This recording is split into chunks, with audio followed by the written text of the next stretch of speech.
सांगली शहर जिल्हा काँग्रेस पक्षाच्या अध्यक्षपदी माननीय राजेश नाईक यांची निवड फटाके वाजवून केला आनंद साजरा। सांगली जिल्हा काँग्रेस पक्षाच्या शहर जिल्हा अध्यक्षपदी माजी नगरसेवक राजेश नाईक यांच्या नावाची अखेर घोषणा करण्यात आली। महाराष्ट्राचे प्रदेशाध्यक्ष हर्षवर्धन सकपाळ यांच्या आदेशाने प्रदेश वरिष्ठ उपाध्यक्ष ॲडव्होकेट गणेश पाटील यांनी निवडीचे पत्र दिले। यानंतर कार्यकर्त्यांनी सांगली शहरात फटाके वाजवून जोरदार आनंद व्यक्त केला। राजेश नाईक हे विद्यार्थी दशेपासून राजकारणात सक्रिय आहेत। ते युवक काँग्रेसचे जिल्हाध्यक्ष होते। महाराष्ट्र प्रदेश काँग्रेसचे पदाधिकारी म्हणून काम केले। 2005 साली नगरसेवक झाले। पुढे 3 वेळा नगरसेवक आणि 1 वेळा स्थायी समिती सभापती म्हणून काम करण्याची त्यांना संधी मिळाली होती। त्यांनी अत्यंत चांगले कार्य केले होते। शहर जिल्हाध्यक्षपदासाठी खासदार विशाल पाटील यांनी त्याच्या नावाची शिफारस केली। आमदार विश्वजित कदम यांनीही त्याला संमती दर्शवली।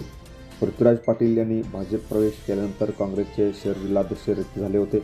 या जागेवर कुणाची वर्णी लागणार याकडे संपूर्ण जिल्ह्याचे लक्ष लागले होते। राजेश नाईक यांच्यासह मंगेश चव्हाण यांचे नाव आघाडीवर होते। आमदार कदम यांच्या गोटातून चव्हाण यांनी ताकद लावली होती।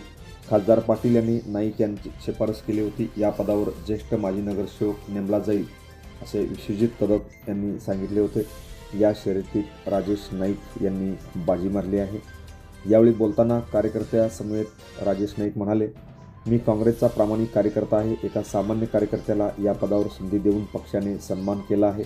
पक्षाचा विचार प्रभावीपणे लोकांसमोर नेणे व काँग्रेसला पुन्हा ताकदीने बांधण्याचे काम मी करेन अशी ग्वाही त्यांनी यावेळी दिली। Press the bell icon on the YouTube and never miss another update.